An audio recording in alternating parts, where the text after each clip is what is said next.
பழனிசாமியை பார்த்தீங்களா? பழனிசாமியை பார்த்தீங்களா எப்படி ஜொலிக்கிறாரு பார்த்தீங்களா பழனியில்? தந்தி டிவி நேயர்களுக்கு வணக்கம். கார்கே, ஒரு சின்ன வேண்டுகோள், கொஞ்சம் என்னை குறுக்கிடாம என்னை அனுமதிக்கணும்னு கேட்டுக்கிறேங்க. முதல்ல இன்னைக்கு முத்தமிழ் முருகன் மாநாடு நடத்திய மரியாதைக்குரிய தமிழக முதல்வர் மு.க. ஸ்டாலின் ஐயா அவர்களுக்கு என்னுடைய மனமார்ந்த பாராட்டுதல்களில் முதல்ல 2 முறை, ஒரு முறைக்கு 2 முறை அந்த பாராட்டுதல்கள் முதல்ல தெரிவிச்சிடுறேங்க. ரெண்டாவது, இன்னைக்கு மாநாட்டுடைய பாட்டுடை தலைவன் பழனிசாமி அவர்களுக்கு அரோகரா, பழனிசாமிக்கு அரோகரா அப்படின்னு சொல்லிக்கிறேங்க. அதே மாதிரி பார்த்தீங்கன்னா மரியாதைக்குரிய அண்ணன் பிடி அரசகுமார், என்னுடைய ரொம்ப மரியாதைக்குரிய அண்ணன், அவர் மூலமாக நான் தமிழக முதலமைச்சருக்கு ஒரு கோரிக்கையை வைக்கிறேன்.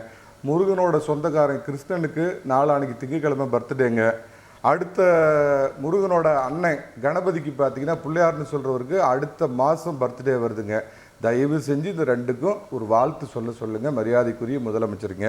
அப்புறம் பார்த்தீங்க அப்படின்னாங்க, இந்த பழனிமலையில் இருப்பது முருகனே அல்ல, அது ஒரு சித்தர் பீடம் அப்படின்னு சொன்ன ஒரு பெரிய ஆன்மீக பேச்சாளர் சுகி சிவம் பழனிமலையில் முருகனே இல்லை அப்படின்னு சொன்னாங்க. ஸோ முருகனே இல்லாத ஒரு மலையில் அது யார்? இவங்க கமிட்டியில் நியமிக்கப்பட்டுள்ள இன்னைக்கு முன்னாடி உட்காந்துக்கிட்டு, அதாவதுங்க உண்மையான கடவுள் மறுப்பாளர்களை கூட நம்பலாம், சுகி சிவம் போன்ற இந்த போலி பக்தர்கள், போலி ஆன்மீகவாதிகள் கேடு இல்லை. நான் எந்த அடிப்படையில் சொல்றேன் தயவு செஞ்சு கேட்டுங்க. பழனிமலையில், அதாவது பழனியில் இருக்க முருகனுக்கு மாநாடு நடத்துறோம் அப்படின்னு அமைச்சர் முன்னெடுக்கிறாரு. ஆனா அந்த அமைச்சருக்கு கீழே இன்னைக்கு ஏதோ ஒரு கமிட்டியில் அப்பாயின்மெண்ட் ஆகியிருக்கிற சுகிசிவம் என்ன சொல்றாருன்னா, பழனிமலையில் இருப்பது முருகனே அல்லங்கிறாரு, சுப்பிரமணியம் இருக்கிறாரு, என்னென்னமோ பேசிட்டு அவர் இஷ்டத்துக்கு போறாருங்க. நான் ஒன்று கேட்குறேங்க, என்ன அப்படின்னு கேட்டிங்கன்னாங்க, இவ்வளோ அக்கறையும் ஆன்மீக தேடலும் எல்லா மதத்தையும் சமமாக பாவிக்கின்ற முதலமைச்சர் ஒரு கிறிஸ்மஸ் விழானா போய் கேக்கு சாப்பிட்றாரு, ரொம்ப சந்தோஷம், ஏற்றுக்கிறோம். அதே மாதிரி ரம்ஜான் சமயத்தில் போய் மசூதியில் போய் குல்லா போட்டுட்டு கஞ்சி குடிக்கிறாரு, வரவேற்கிறோம். அவ்வளோ அக்கறை உள்ளவர் இன்னைக்கு அதே பழனிமலைக்கு போய் பஞ்சாமிரதம் சாப்பிட்டுருந்தாருன்னா இந்த குமரகுரு மாதிரி ஆளுங்க வாய் பேசுறதே நம்ம அடக்கிருக்கலாம்ல. அதுக்கு மட்டும் ஏங்க காணொலியிலிருந்து இது பண்றாரு? நேர்ல போய் கஞ்சி குடிக்கிறாரு, நேர்ல போய் கேக்கு சாப்பிடுறாரு. அதே மாதிரி தவிர்த்து விட்டார். பாத்தீங்களா, இந்துக்கள் பண்டிகையை, இந்துக்கள் விழாவை தவிர்த்து விட்டார், நீங்க சொல்லியிருக்க மாட்டீங்க, அப்படிதானே? மீதி 2 முக்கியமான சிறுபான்மை சகோதரர்களுடைய மதத்து விழாவுக்கு நேர்ல போய் அவங்களோட ஒன்னா உட்காந்து சந்தோஷமா நோன்பு கஞ்சியும் குடிக்கிற நீங்க கொஞ்சோண்டு பஞ்சாமிரத்தையும் சாப்பிட்டுட்டு இது ஒரு தூரம் ஒரு பிரச்சனையா? முதலமைச்சர் தனி விமானத்தில் சேலம் பக்கத்தில் இருக்கிற 300 கிலோமீட்டருக்குலாம் பார்த்தீங்கன்னா தனி விமானத்தில் வர்றவருக்கு பழனிக்கு போகிறது பாவம் ஒரு பெரிய தூரமாக. கார்கே, நீங்கள் ரொம்ப இதாக சொல்கிறீங்க கார்கே. அடுத்தது பார்த்தீங்கன்னாங்க, ஸ்ரீரங்கநாதரையும் தில்லை நடராஜரையும் பீரங்கி வைத்து தகர்க்கும் நன்னாள் எதுவோ அப்படின்னு சொன்னவர் இவருடைய மரியாதைக்குரிய தந்தை. அதே மாதிரி பார்த்தீங்கன்னா, ராம எந்த காலேஜில் படித்தான், இந்து என்றால் திருடன், ஆம்பளைக்கு எப்படி ஐயப்பன் பிறப்பான், உன் மாரியம்மா பொங்கலை சாப்பிட்டுட்டு எப்படி கக்கூஸ் போவா, உன் மாரியம்மா அந்த 3 நாள்ல என்ன பண்ணுவா அப்படிங்கிற பொன்மொழிகள்லாம் முதிர்த்தவர் தமிழக முதலமைச்சராக இருந்த மரியாதைக்குரிய இவருடைய தகப்பனார் கருணாநிதி. அவர் வழியில வந்த அக்கா கனிமொழியும் அண்ணன் ஸ்டாலினும் இந்து மதத்தை எவ்வளோ இழித்து பழித்து இவ்வளவும் பேசிட்டு இப்ப திடீர்னு முருகனுக்கு மாநாடு எடுக்கிறாங்க அப்படின்னா திமுகவோட 1ஆம் நம்பர் சந்தர்ப்பவாதம். ஒன்னோட முடிச்சிடறாங்க. அந்த முதல் இதை புகழ்பெற்ற காவடி அப்படின்னு சொல்லுவாங்க, எடப்பாடி காவடி. கிட்டத்தட்ட 396 வருஷமா சேலம் மாவட்டம் எடப்பாடின்னு பேரை கேட்டாவே ஒருத்தருக்கு நடுங்கும். அதை விட்டுருங்க, நான் அதுக்கு வரல.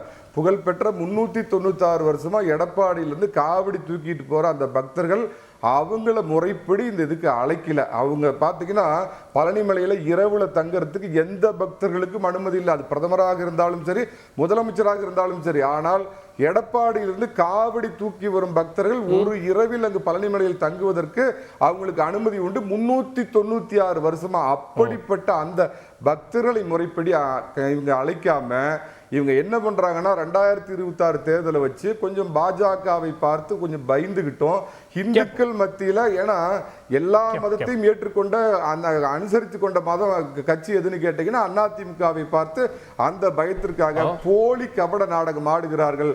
இது திரண்ட பக்தர் கூட்டம் அல்ல, திரட்டப்பட்ட போலி பக்தர் கூட்டம். கேட்போம். நான் திரு அந்தரிதாஸ் அவர்கள்ட்ட தமிழிசை இன்னொரு விஷயம் சொல்றாங்க. இது ஓட்டு வங்கி அரசியலெல்லாம் தாண்டி இது ஆன்மீக பூமின்னு தெளிவா இருக்கு. இங்க அண்ணாக்கு மட்டும் இடம் இல்லை, ஆண்டாளுக்கும் இடம் இருக்கு, பெரியாருக்கு மட்டும் இடம் இல்லை, பெரியாழ்வாருக்கு இடம் இருக்கு அப்படின்றது. அப்போ இனிமே வந்து இந்த அரசியல்ன்றது இப்படிதான் இருக்கும். அதாவது என்னை பொறுத்தவரையில் ஆன்மீகம் என்பது ஒரு பெயின் ரிலீஃப், ஒரு ஆத்ம திருப்தி, அந்த வகையிலே தான் பார்க்க வேண்டும். அந்த வகையிலே அன்பால் உயிர்கள் ஒன்றாகும், அறத்தால் உலகம் நன்றாகும் என்கின்ற ஒரு கேப்ஷனோட முருகன் முத்தமிழ் மாநாடு நடத்துவது என்பது உண்மையிலேயே பாராட்டுக்குரியது. அவரவர் நம்பிக்கை அவரவர்களுக்குரியது, அதில் மாறுபட்ட கருத்து கிடையாது. ஆனால் தமிழ் கடவுள் முருகனுக்கும் திராவிட இயக்கத்துக்கும் தொடர்பு இருந்துக்கிட்டே தான் இருக்குது. 1980 நவம்பர் 26ஆம் தேதி திருச்செந்தூரில் அரங்கவல் குழுவுடைய தலைவராக இருந்த அதிகாரியாக இருந்த சுப்பிரமணிய சாமி இறந்த பொழுது ஒரு நீதி கேட்டு நெடும்பயணத்தை கலைஞர் போனார் மதுரையிலேருந்து திருச்செந்தூர் வர. எப்பா எப்பா வீரப்பா வைரவேல் எங்கப்பா அப்படின்கின்ற கோஷம் அதில் பட்டு தெரித்தது.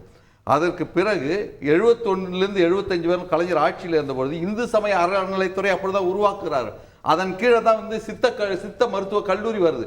அந்த சித்த மருத்துவ கல்லூரி ஓலைச்சுவடிகள் இருக்கிறதெல்லாம் அப்படியே வந்து எழுத்து வடிவமாயிட்டு வந்து இந்த பாடத்திட்டத்தில் எடுத்துன்னு வந்து அதனுடைய தொடர்ச்சியாக இது நிலவேம்பு கஷாயமும் கபசர குடிநீரும் கொண்டு வந்தது இன்னைக்கு அமெரிக்கா பேட்டன் ரைட் எடுத்திருக்குது. அந்த வளர்ச்சிகளாக இப்பொழுது தமிழ்நாடு சுற்றுலாத்துறை வந்து ஆடி மாசத்தை முன்னிட்டு அம்மன் கோயிலுக்கெல்லாம் சுற்றுலா போக வேண்டும் என்கின்ற ஒரு திட்டத்தை வந்து உருவாக்கி இருக்கிறது. என்று மாத்திரமல்ல, திருச்செந்தூர் அறுபடை வீடுகள் ஒன்றான திருச்செந்தூரில் HCL தலைவராக இருக்கின்ற சிவநாடார் வந்து கிட்டத்தட்ட 300 கோடிக்கு மேல அந்த திருப்பதியை போன்ற வசதிகளை இன்ஃப்ராஸ்ட்ரக்சரோட உருவாக்கணும் என்று அந்த திட்டமும் தமிழக அரசும் சேர்ந்து இப்பொழுது நடத்தி கொண்டிருக்கிறது. மீஞ்சூர்ல ஒரு பெருமாள் கோயில் வந்து தனிப்பட்ட ஒருத்தருடைய ஆக்கிரமிக்கு போன போது எங்களுடைய மதிமுகவுடைய எங்களுடைய வேண்டுகோளை ஏற்று சேகர் பாபு அவர்கள் அதை வந்து மீட்டு கொடுத்து இப்பொழுது பொதுமைப்படுத்தி இருக்கின்ற ஒரு சூழ்நிலை இப்போ வந்திருக்கிறது.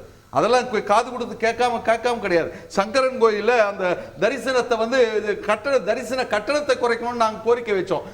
எங்களுடைய மாவட்ட செயலர் அவர் இஸ்லாமியர் தான், இஸ்லாமியர் அவர் வந்து நெல்லையப்பர் கோயிலில் வந்து கும்பாபிஷேகம் நடத்தும் கொரோனாலன்னு சொல்லிட்டு போராடி அந்த உரிமையை பெற்று அந்த கும்பாபிஷேகம் நடத்தினார்கள். சொல்கின்ற கோரிக்கைகள் நாங்கள் என்ன சொல்றோம்னா, எங்களுடைய முதன்மை செயலர் வந்து 2021 அக்டோபர் 24 அவர் முதலாக தலைமை கழக செயலாளர் ஆகும்போது ஒன்றை சொன்னார், எனக்கு பெரியாரும் வேண்டும் பெருமாளும் வேண்டும் சொன்னார். அதுல வந்து அப்பயே சொன்னாங்க இது என்ன குளறுபடி இருக்குதான். 2019 எங்களுடைய அண்ணா பிறந்தநாள் விழா மாநாட்டு செப்டம்பர் 15ஆம் தேதி தலைவர் அவர்கள் ஒரு கருத்தை சொல்றாரு. என்ன சொல்றாருன்னு சொன்னா, அண்ணா வந்து 30களிலே சொன்ன கருத்துக்களை 40லே சொல்லவில்லை, 40லே சொன்னதிலே 50லே சொல்லவில்லை. பெரியாருக்கு கீழே இருக்கும்போது கடவுள் இல்லவே இல்லை என்று சொன்னவர் 49லே திமுகவை தொடரும் போது ஒன்றே குலம் ஒருவனே தேவன் என்று சொன்னது மாத்திரமல்ல, பிள்ளையாரையும் உடைக்க மாட்டேன், பிள்ளையாருக்கு தேங்காயும் உடைக்க மாட்டேன் அப்படின்னு சொல்லி சொன்னார். ஆக காலத்திற்கேற்ப சூழலுக்கேற்ப நம்மை தகமைத்துக் கொள்வதிலே வந்து தவறு கிடையாது. அந்த வகையிலே வந்து திராவிட இயக்கத்துடைய புது தகவமைப்பா பாக்குறீங்களா? புது தகவமைப்பா பாக்குறீங்களா? இல்ல தொடர்ந்து ஆட்சிக்கு வந்ததுல இருந்து 130 கோடி 130 ஏக்கர் அது கிட்டத்தட்ட 5188 கோடி பெருமானம் உள்ள அந்த சொத்துக்களை எல்லாம் மீட்டு இருக்கிறாங்களே. அறநிலைத்துறை உண்மையாக செயல்பட்டு கொண்டிருக்கிறது. அதனாலதான் முதல்வர் அவர்கள் சொன்னார்கள் இவர் சேகர் பாபு இல்ல சேல் பாபுன்னு சொன்னார். சேகர் பாபு அவர்களை வந்து கோவிலை பார்த்துக்கிறதுக்கு ஒரு அமைச்சர் கேட்டோம். ஆனால் வந்து அவர் கோவிலே தங்கி இருக்கக்கூடிய அமைச்சராக இருக்கார் அப்படிலாம் சொன்னார். ஆனால் அதை தாண்டி அரசுக்கு இந்த திமுக அரசு இருக்கிறது. அப்போ திமுகவுக்கு இறை நம்பிக்கை வந்திருக்கான்ற கேள்வி வைக்கிறாங்க.